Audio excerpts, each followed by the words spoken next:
So in part 2 of this lecture, we'll discuss about the pulmonary system.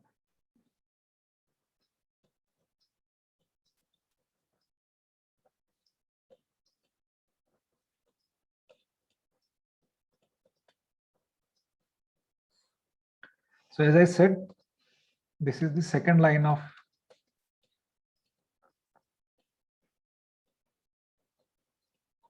defense. Okay. So what happens? There is a respiratory center in the brain.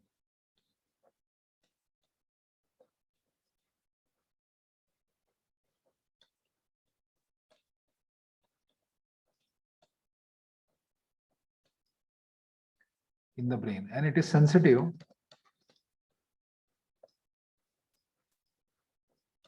to the H+ ion concentration in the blood. Right? So there is a center in the brain which is sensitive to H+ ion concentration in the blood. Okay. So when the blood pH goes down, it can be sensed over here. And what does it do? Or when the blood pH goes up, in either of this case, this respiratory center will be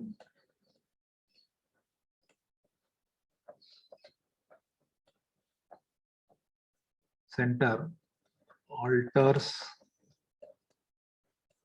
the rate and depth of breathing. The rate and depth of breathing means you start breathing briskly, you start breathing heavily, okay, you start breathing slowly, you start breathing very leisurely. So all this is controlled by the respiratory center. How does it do it? Let us see this.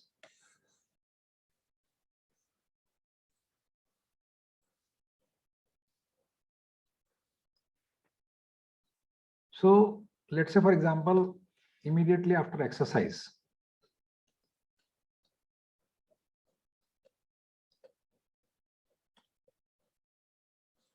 what happens? There is an excessive carbon dioxide produced in your cells. So this carbon dioxide diffuses into the blood, and this carbon dioxide then reacts with water in presence of an enzyme called carbonic anhydrase, and it gives you H2CO3, carbonic acid. This H2CO3 in turn dissociates immediately to give you H+ plus bicarbonate. So there is an increase in the H+ ion concentration in the blood after exercise because of the excessive production of carbon dioxide. Okay, so there is an increase in the hydrogen ion concentration means what? The pH goes down. Goes down from 7.4. 7.4 is normal, but because of the exercise, you have produced excessive carbon dioxide which diffused into the blood, combined with water in presence of carbonic anhydrase, it gives you carbonic acid. This carbonic acid immediately dissociates, hydrogen ion is produced, and as a result of that, pH goes down. Okay, and this is sensed. Hydrogen ion concentration, increase in hydrogen ion concentration is sensed by the respiratory center. And what does it do? How does it respond? It responds by increasing the rate and depth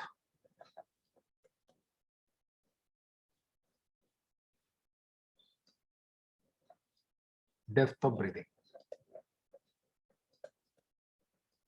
So after exercise, you must have noticed that your rate and depth of breathing increases, right? And as a result of that, what do? You start throwing out more carbon dioxide out. You start exhaling more carbon dioxide. Okay, immediately after exercise, all of you must have noticed, or after a brisk walk, you all must have noticed that there is an increase in the rate and depth of breathing. So the purpose is to exhale more carbon dioxide because there is an excess carbon dioxide in the blood, and this excess carbon dioxide is responsible for decreasing the pH. So this is sensed by the respiratory center. and it causes an increase in the rate and depth of the breathing. So this is called as, technically we call it as alveolar ventilation.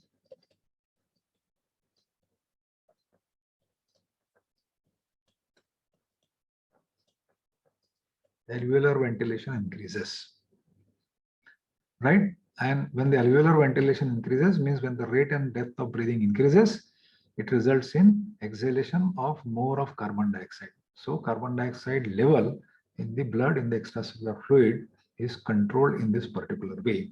So if you put it in a slightly more different terms, so you can say that alveolar ventilation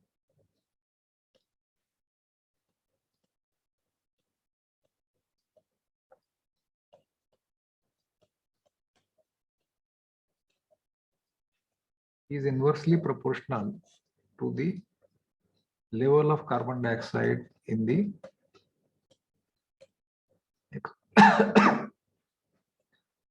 sorry, extracellular fluid, right? That means alveolar ventilation, AV, if it is more, level of carbon dioxide in extracellular fluid will be less. If AV is less, then the level of carbon dioxide in the extracellular fluid will be more. They are inversely proportional, right? And second thing is CO2 is inversely, level of CO2 in the extracellular fluid is inversely proportional to the pH. If there is more CO2 in the extracellular fluid, okay, it will combine with water to give you carbonic acid, which will dissociate and provide you H plus ion. So as a result of that, the pH will go down, right? So you can again write down here if you want.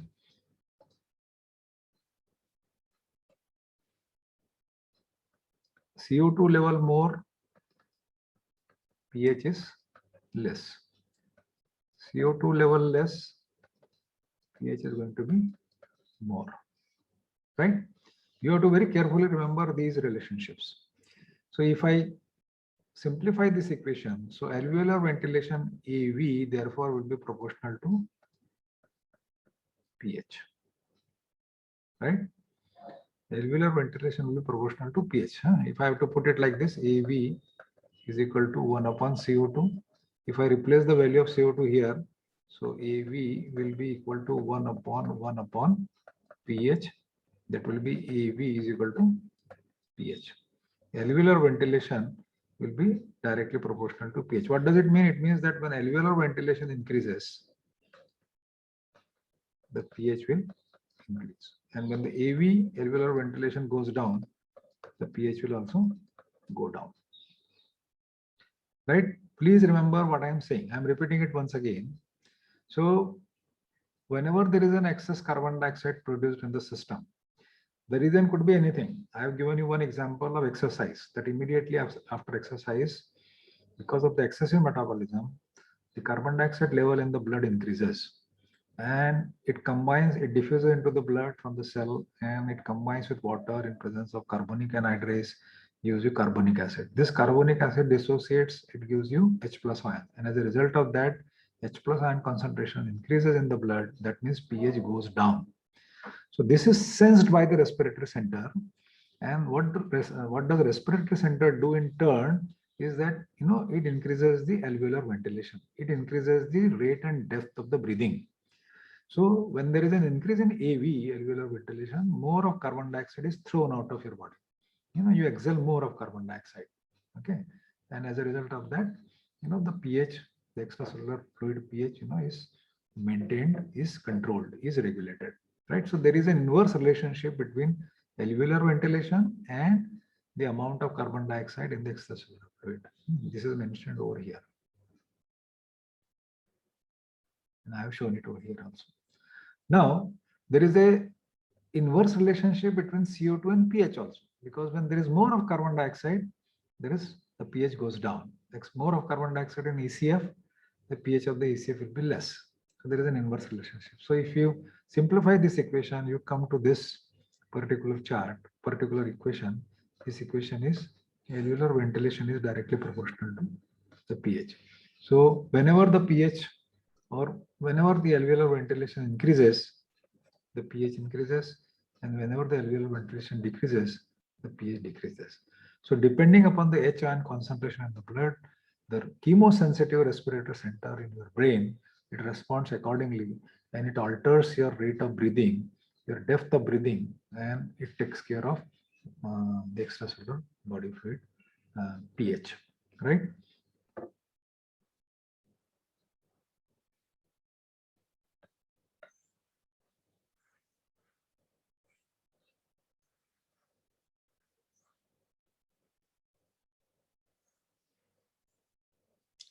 So if the alveolar ventilation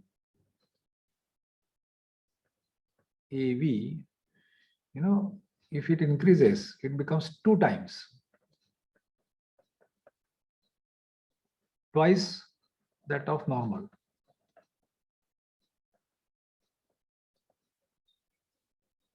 Please understand what I'm saying. If the rate and depth of breathing becomes double the normal, suppose if you are breathing 50 times in a minute and it becomes 100, we call it as 2 times.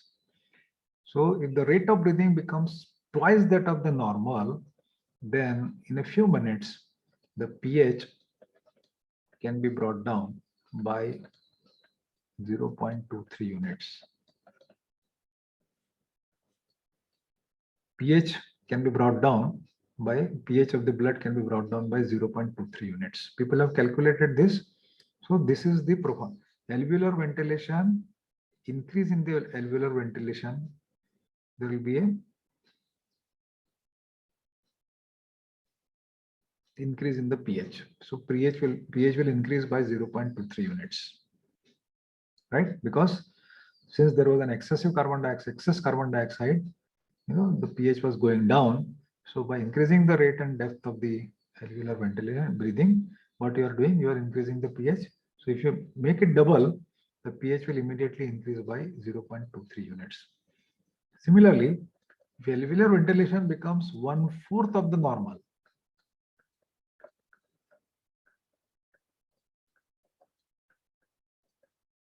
okay, suppose if you are breathing 80 times in a minute, and if it is brought down to 20 times in a minute, okay, 20 times in a minute, 1/4 of the normal, 1/4 of the normal, then what is going to happen?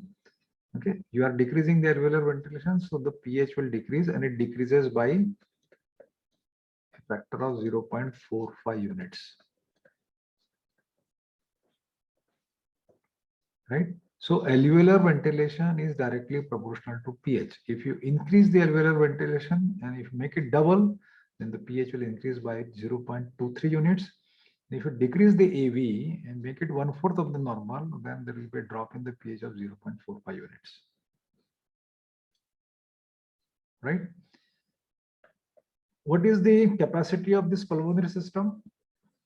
The capacity of pulmonary system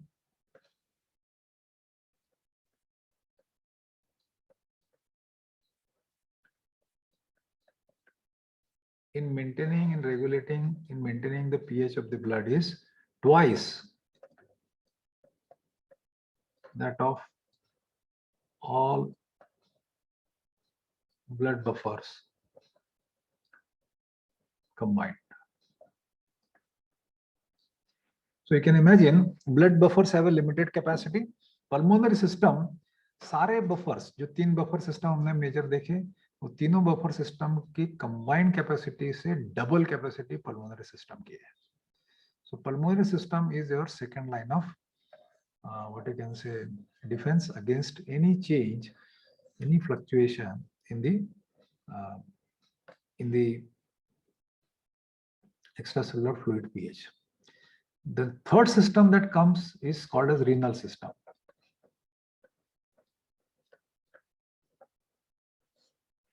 And renal system is the third line of defense.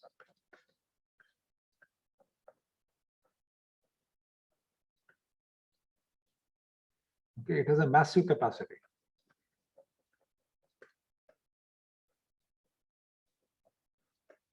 And actually renal system throws excess acid or excess base that is generated, that is created that is produced in your body out of your body. Actually, in the first two systems that we studied, the blood buffers and in the pulmonary system, the excess H produced remains in the system. Okay, it is just the balancing. In case of blood buffers, the H doesn't go out of your body, but it combines with some other entity. It is not there in the free form. But in case of renal system, excess H ion or excess base that is produced in the body actually gets thrown out of your body through the urine. So you get rid of acid, excess acid or excess alkali, produce excess base produced in the body through the renal system. It has got a massive capacity, large amount of excess acid or base can be excreted through the renal system. Massive loss of acid or base can take place through the renal system. Okay, and this comes late into action. It requires a few hours before the renal system can get into the action, and it requires few hours to several days to stabilize the H ion concentration in the body. Right now, let us understand some basics of the renal system. So the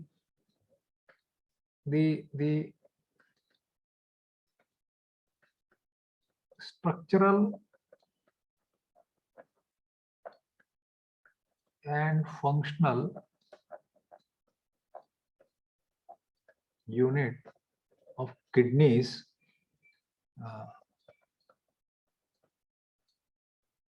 is called nephron.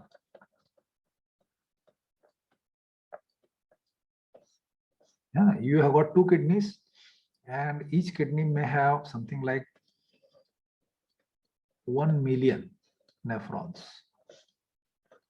Each human kidney may have something like 1 million nephron, and these are the very tiny microscopic filters which will filter the entire blood of your body several times in a day. And during filtration, whatever non-required things are there, so they will be filtered out, and whatever useful things are there, they will be reabsorbed, and those which are generated as a result of metabolic activity, those molecules, those ions, those molecules will be excreted through the urine. So each kidney will have something like 1,000 nephrons, means 1 million nephron. How does a nephron look like?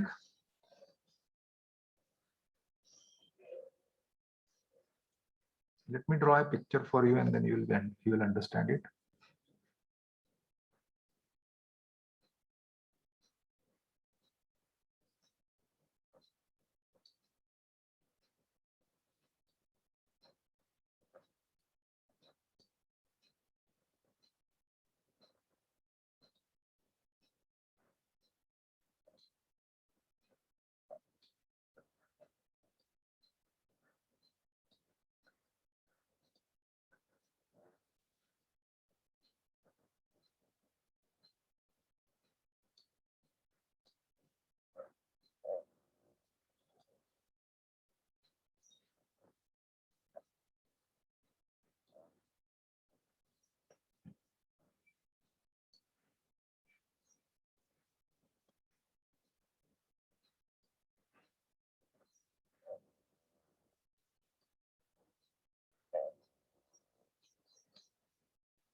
So this is the structure of a typical nephron. This is what is called as glomerulus filter.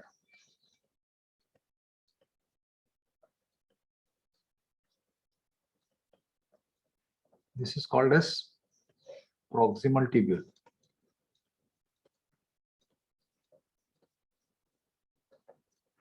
This is called as loop of Henle.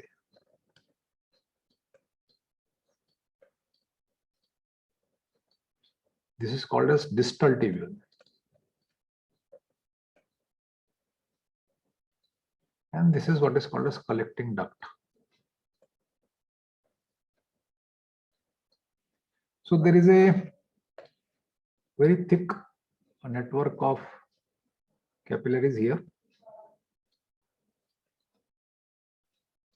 Okay, the blood will come over here and blood is filtered several times in a day here in the, and please remember now we are talking of close to 1 million of these kind of filters in each of your kidneys. So you have 2 kidneys, so you have 2 million these kinds of filters which will be continuously filtering the blood. And what do they do during filtration? They filter large amounts of SCO3 here, bicarbonate. Okay, large amount of bicarbonate is filtered in the nephrons, in the tubules every day. Okay, and similarly, these epithelial linings. So these are the epithelial cells which line the tubule, proximal tubule and distal tubule. Okay.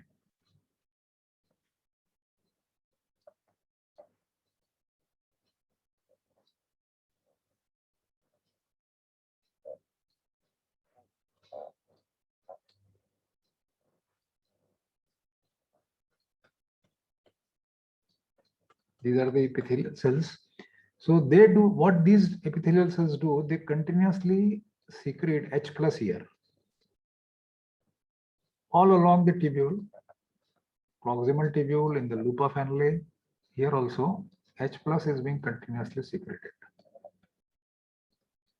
So by carefully regulating the balance of SCO3 and H plus secretion in the kidney, the renal system takes care of excessive acid or excessive base that is generated in the extracellular fluid. Okay, so whenever there is an excess of base, there will be more SCO3 secreted into the tubule than H ion secreted. And whenever there is excess of H plus ion in the system, then your epithelial cells, kidney epithelial cells, they will be secreting more H plus ions than the amount of bicarbonate that is secreted. Okay, so in case of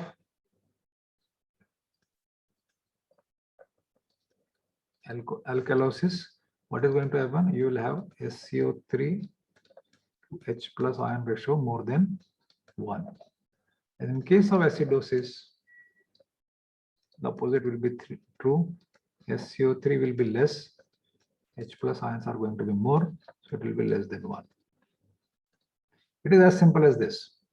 Okay, so when large amount of, normally an adult human, it's excretes something like 1.5 liter of urine every day.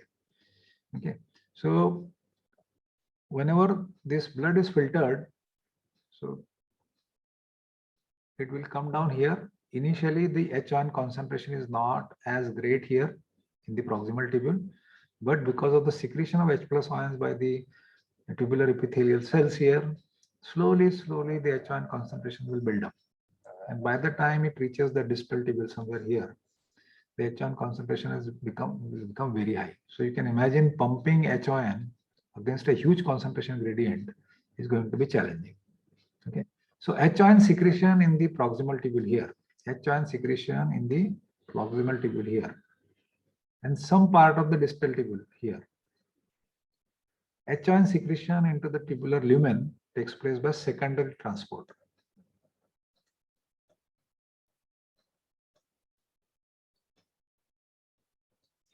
And H ion secretion in the late part of the distal tubule, the one which I am showing in green, it takes place by primary transport, primary active transport.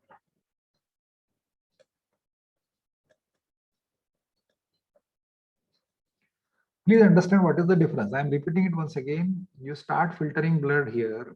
Filtrate starts coming into the tubular lumen here. So initially the H ion concentration is not that high. So secretion of H ions by epithelial cells into the lumen, takes place by secondary transport, and it continues till the entire proximal tubule, loop of Henle, and some part of the distal tubule. Okay, but as the fluid reaches the last part of the distal tubule, the H ion concentration has really built up. Okay, it's considerably high over here. It's highly acidic here. So now secreting H ion against a steep concentration gradient is a challenge. So in this portion, the one I have shown in green, The H ion secretion takes place by primary active transport, right? Let us understand these two, secondary transport and primary transport, one by one. I will be showing you secondary transport today and maybe primary transport in tomorrow's lecture.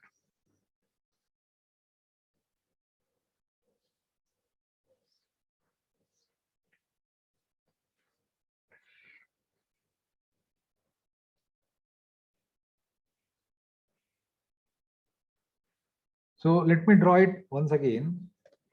So let's say this is the tubule, proximal tubule that we are talking about.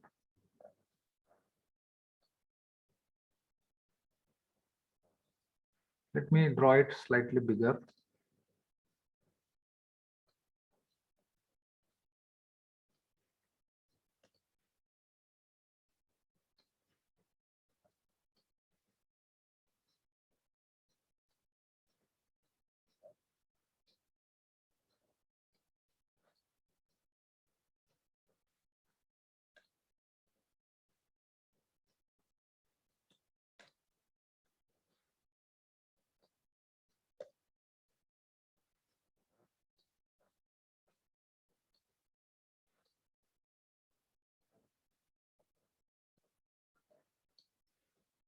And then we have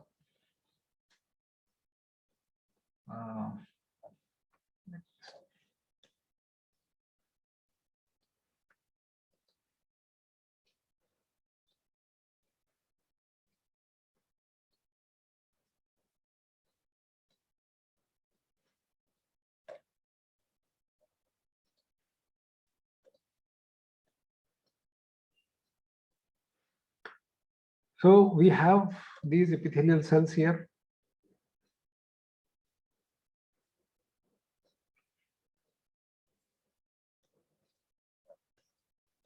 And on this side.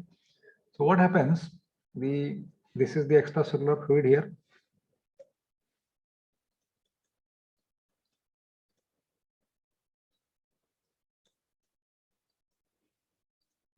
Okay. And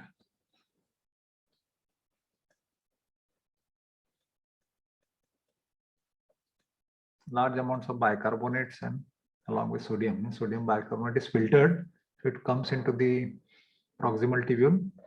So carbon dioxide produced in the extracellular fluid enters the cell here. It can very easily diffuse. It combines with water in the epithelial cells. In presence of enzyme carbonic anhydrase, you get H2CO3. This H2CO3 then dissociates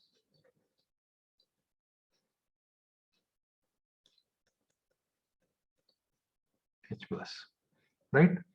So this SCO3 minus, it goes back into the extracellular fluid by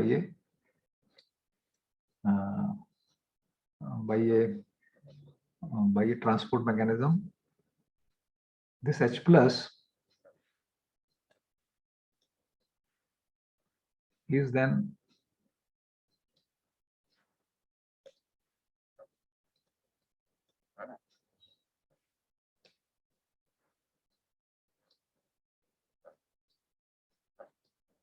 it is transported through a sodium hydrogen exchanger. Sodium from within this sodium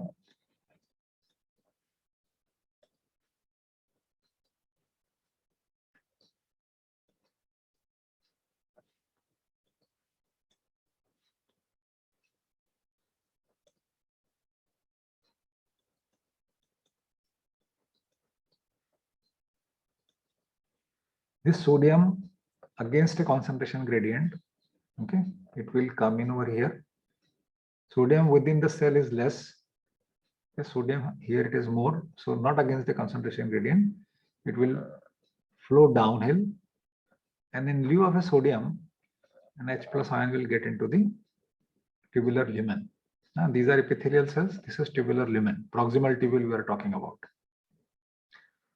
The gradient of sodium required for this process, because sodium has to be kept low over here. Okay, then only this exchange can take place. Sodium can flow downhill against an uphill flow of H plus ion. So this gradient of sodium is maintained by a sodium potassium pump which will pump sodium out and potassium in. This is a sodium potassium pump.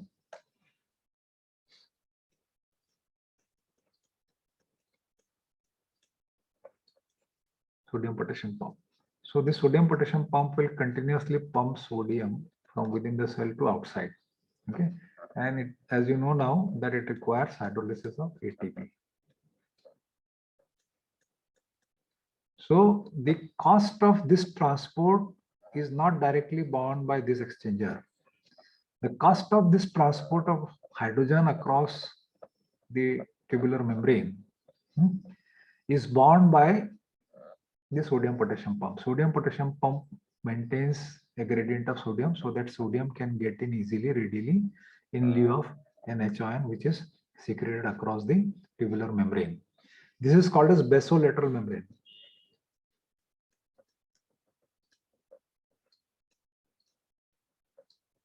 Okay, and therefore we call it as in the proximal tubule. This is called as secondary active transport.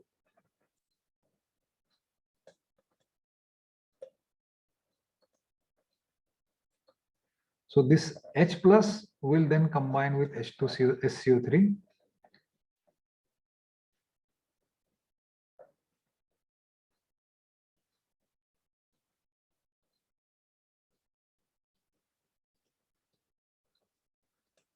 It will give you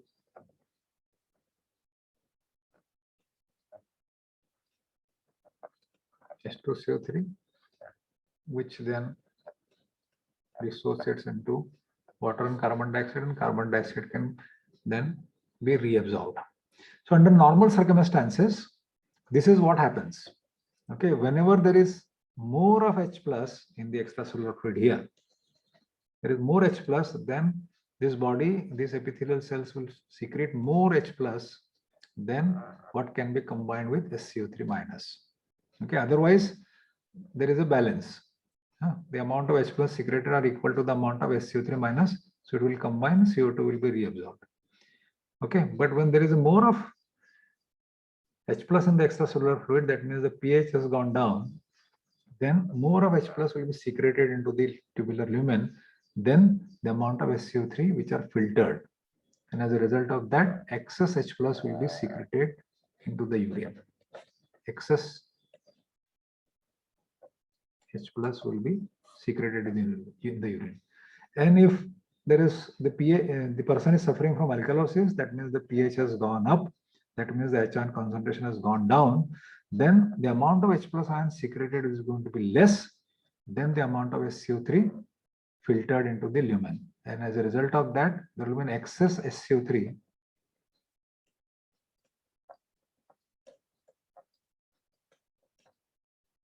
that will be secreted into that will be excreted through the urine. So body actually gets rid of excess H plus or excess SCO3 minus, depending upon the circumstances.